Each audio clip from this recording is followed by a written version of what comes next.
President Zuma is about to officially open the COP17 at the Durban ICC, and a senior member of the ANC Bojanala region in the northwest is expected to appear in court on charges of sexual assault later today. Ambosisiwa Khatebe with the latest news update.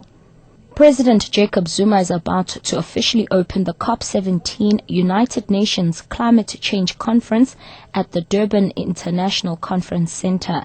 Police are on high alert at the center where protesters are preparing to gather. Countries will make a last-ditch effort to save a dying Kyoto Protocol.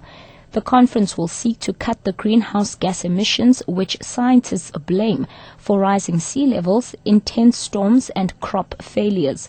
Kyoto, which was adopted in 1997 and entered into force in 2005, commits most developed states to binding emissions targets.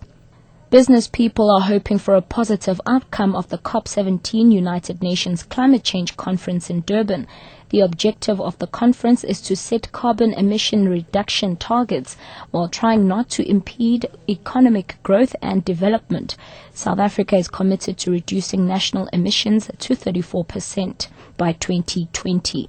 Resource economist for KPMG, Rohitesh Dhawan. One of the policy tools that South Africa is exploring is the imposition of a carbon tax. Now, many businesses are still dependent on Eskom for its electricity, which means that they're going to end up paying a fairly significant carbon tax because of the dominance of coal in our energy mix. So as renewables start entering the energy mix and the emissions profile of our electricity decreases, that is a real opportunity for business to try and reduce its impact on the environment through the purchase of Eskom electricity. What we also have is an opportunity for business to start developing renewable energy projects themselves, either to meet their own requirements or to start feeding back into the Eskom grid and supply other users. For more on COP17, catch our package on option 7.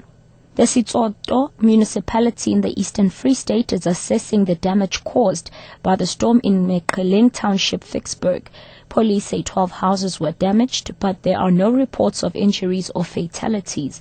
The same area was hit by a tornado 2 months ago. Scores of families were left homeless. Vicksburg police spokesperson Phumelele Dlamini. At about between 5:30 and 6 o'clock afternoon, about 12 houses were affected by the storm. Some houses, their roofs were removed and the shacks were damaged completely. We are still going to confirm how many houses were destroyed because we are going to have a meeting with the councillors.